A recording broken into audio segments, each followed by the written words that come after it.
have a neighbor who was telling Phil and telling me about something. I think he said it was on Netflix, and it was a movie about a man who, with his intention, could read cards, gambling cards. He could just focus on it and know what the other person was holding. So I think he made a lot of money. Jesus was kind of like a gambler in that respect, because he could see past appearances. He could see the truth. He could see the intentions, the motivations, the desires, everything he could see. And he also knew what his purpose was. For those of you who are maybe here for the first time and you're wondering what unity is all about, because we're obviously a little bit different, I want to read this to you. This is Charles Fillmore, our co-founder, along with his wife Myrtle Fillmore, founded the Unity movement 130 years ago, 135, something like that. And there's been a recent debate about what is unity. You know, things morph and change. Have you noticed that? What is unity? Oh, it's a church about universal truth. Oh, it's not a church. Oh, it's a Christian church. And all, you know, all this stuff. I just scratch my head. A rose by any name would be as sweet. So, my perception, my perspective is we are Christian based. However, we are not mainstream Christian. So this is what Charles Fillmore said unity is. Unity is a link in the great educational movement inaugurated by Jesus the Christ. Our objective is to discern the truth in Christianity and prove it. The truth that we teach is not new, neither do we claim special revelations or discovery of new religious principles. Our purpose is to help and teach mankind to use and prove the eternal truth taught by the Master. So, that's what we're about. We are about demonstrating the truth we know. What we profess, we seek to express. So I want to talk about unity's perception of Jesus, and I want to kind of do an overview of this last week, the Holy Week. We teach that Jesus is the great example of what is possible for each one of us. He is not the exception. He's not the exception. We are all divine beings. We're having a human experience. Jesus knew he was a spiritual being, and his primary purpose was to wake people up to that truth. Jesus never said, "Worship me." He never said that. He said, "Follow me. Follow me. Follow what I do. Follow what I say." So that's why he had disciples. You know, if you've got a very important message that you want people to hear, the first thing you have to do is get their attention. Right? Get their attention. I believe, and several other people do as well, that that's the primary reason that Jesus made sure he fulfilled all the prophecies. All the Hebrew teachings of someday there's going to be a Messiah come in, and this is how it's going to happen, this is what it's going to look like. And so he went out of his way to see that he fulfilled the prophecies. And that's easy to do when you have x-ray vision, right? Easy to do. You know where that donkey is with the colt. You know what to say and what to do when it comes. So, there are three things I want to talk about today. The first is when he entered Jerusalem for the first time. Well, not the first time, but he entered Jerusalem for the Passover. So he comes in riding on a colt, not the big donkey, but the little one, which is a symbol of real humility. He comes in, and it was prophesied that the Messiah would be riding on a colt. So here he comes. And the people are jubilant, Hosanna, and they're waving palms, and they're putting them down to pave the way for him. Why were they so excited that he was coming? Because they heard that he raised somebody from the dead, and that he'd done this more than once, and that he can heal people. So a lot of people really wanted to be healed, right? They just wanted to be in his presence.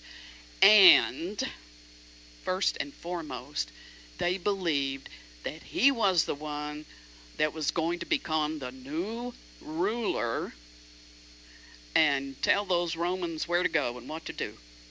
He was going to set them free. And their attention was all focused on the outer. Jesus came to show us and to teach us, and he did not come to do it for us. What we demonstrate in our lives is up to us. Nobody's going to do it for us. I've often said, sometimes I wish I could just bore a hole in somebody's head and pour the knowledge in there. I'd get arrested if I tried that, and I'm not so sure they'd be any smarter, quite frankly. It's up to us. So here he comes, and historically this is really interesting. He's demonstrating something. Jesus taught by precepts. He also taught by being an example, and he taught by demonstration. So, as he's entering this side of Jerusalem, on the other side, here comes the emperor in his chariot and all of his authority and glory. So we have the juxtaposition going on here of humility, and authority and self-glory going on. What was the lesson in that, I'm wondering? Okay. These are the same people who 4 or 5 days later abandon him entirely and say, give us Barabbas. Give us Barabbas. Because he could set somebody free. Pilate could. They turned on him because he would not say he was their new king, their new ruler in the outer, because his whole kingdom is internal. It is that state of peace, joy. It is that exalted consciousness. So, we have that. Now, there are certain things that Jesus did that I've always scratched my head about. One was cursing the fig tree. You know? So he comes into Jerusalem, and he's headed to the temple, and he's hungry. So he sees this fig tree, with all its beautiful greenery. And the scriptures say it wasn't the season for figs. But he goes over there, and there were no figs on it. And so he cursed it. And he said, may you never bear fruit. Now, does that sound Jesus-y to you? Not the Jesus I know, right? Fig trees start out with little nubs that become figs. And as the figs mature, then it begins to leaf. So it may not have been time for mature figs, but there needed to be evidence that figs were on that tree, and there were none. The tree was sterile. When we look at the spiritual principle of this, saying, okay, what's the point of this? All the Bible scholars say, well, he was talking about the people, right? This is what unity says about it, pretty much. This is an illustration of the people who really look spiritual and cool. Look like they should have it all together, but they bear no fruit. And Jesus said at a different time, by their fruits you will know them. So it's the people who really look cool. They might be standing on the street corner with a microphone preaching heaven and hell, as someone used to do in Kansas City on the plaza where I lived.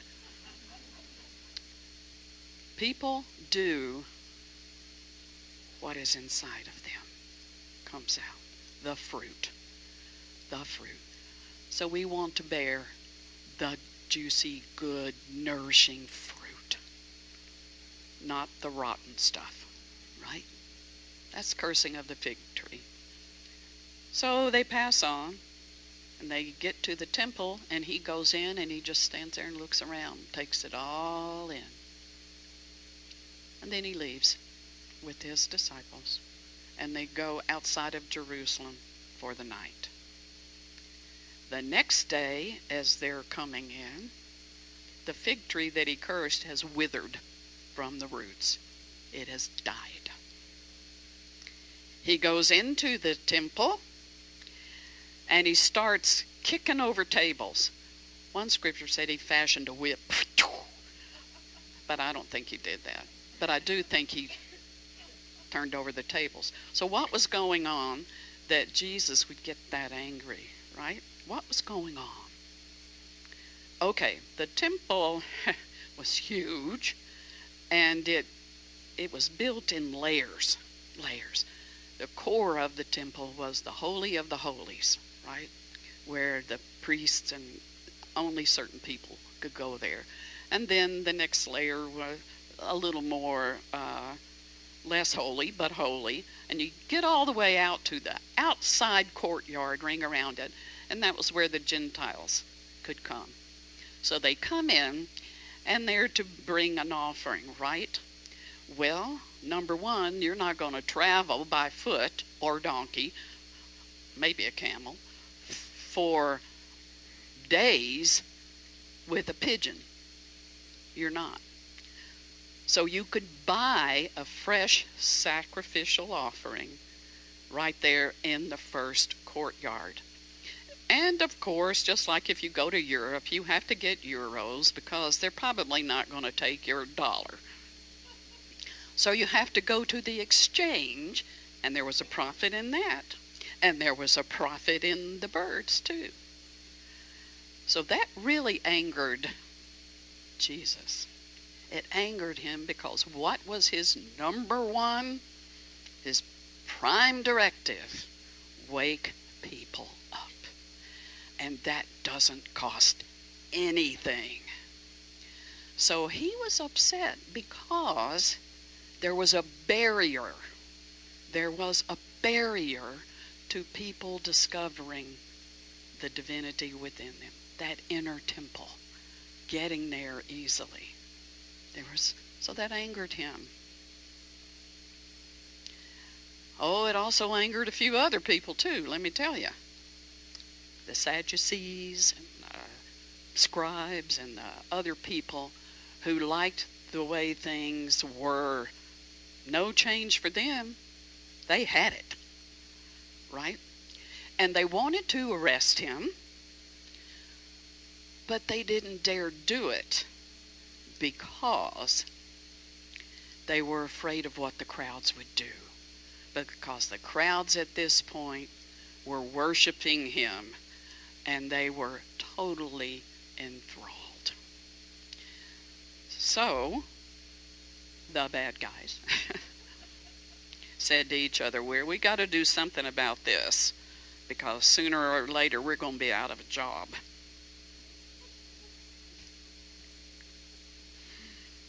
We're rather contemporary here in Unity, which I like. Okay.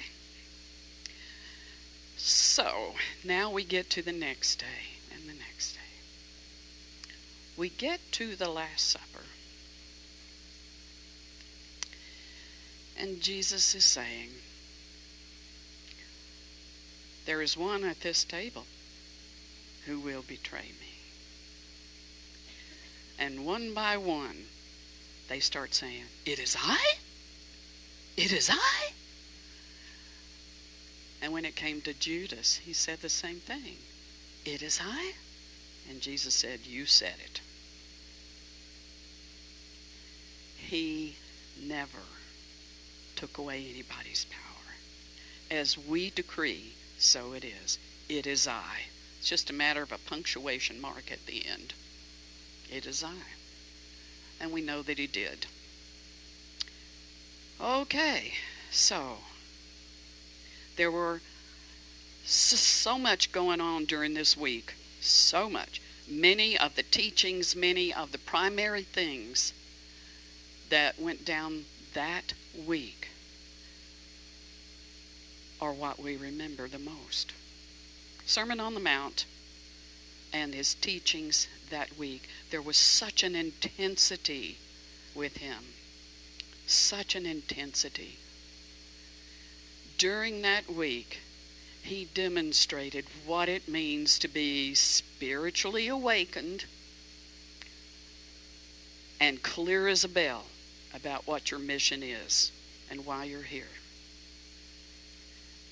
He demonstrated what it means to surrender your human self, your human desires, and your outward focus on getting,